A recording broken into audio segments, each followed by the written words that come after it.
Fen do ta praktikojmë që ka praktikuar ai i bekuar, alayhi salatu wassalam, sahabët e tina, deri te katër imamat. Tregom te nëse je Hanefi, a ka bë qëllimi Abu Hanifja. Hajde gjema. Dhonë më nuk dan televizor. As radi deri në kiamet. Gjema. Gjema Abu Hanifa që ka kënu me vlut. Gjeje. Apo thëke me Abu Hanifa lider? A gjema. Je gjeje dikon të që Abu Hanifja ka kënu me vlut, ose Abu Yusufi, ose Muhamedi, në nxënësat e tia, apo nxënës tina, mas mësuesit.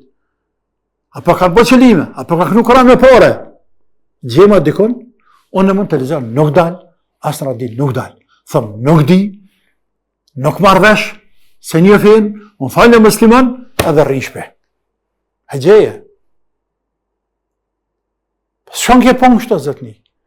Për vlutët e kanë qitë shijat, armiqt e pejgamberit, të cilët katë silën e shojnë në mëllkojnë Aishën, bre. Ja qesë fotografinë tokë e shkelin, bre. A lojnë dëzez këtë dynja pa thonë për Aishën. E që pejgamberi s.a.s. ka thonë, Aisha është gruja me mirë në dynjat. A që ka është të bukfalisht, për ka thonë në mirë figurative.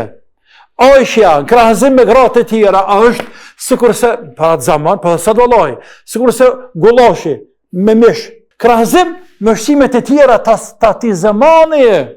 Aisha, kusha ka në Aisha, krejt sahabt e kanë respektuar si personalitet, e kanë respektu si dietare e pashoqe, nuk nje bota grumba dishme sa Aishen. E më qohë, më smelat zez pa thonë për ta, ku ka burë se Abu Bekri këtë dënja, cili njeri e rëzit djeli, mas pejgamberve më të madhë, sa e ka rëzit djeli, apo ka lid nana më të madhë sa Abu Bekrin, e se Omerin. Që ta të një që ti malkojnë që ta kanë qitë me vlodin. E ti po më kalë zëmua, afrohën atë zote me vlodin. Afrohën atë zote me qelime. Mas me hajgare, bre. Nuk bëhet bre dini me hajgare, o zëtni. Po kënë në Koran, hatme me pare. Me pare po kënë në Koran. Pëse se bën hidije pra, mas e dënë qatë shumë, kënë hatmen, që shek në për vlatë tanë, për babë tanë, kënë në hatme, thuj, e këmë pas gjëmat mirë, e këmë ma ka dashtu, e këmë dash me shpirt, e këmë pas krah djathë, e kam lezu një hatme, për jam të e lezu e me emër, zëtë se më bënë e gjili sabër, kam ja bërë hedi i shpirtit, që ati gjëmatit. Afroj, pra sharbej njerëzve.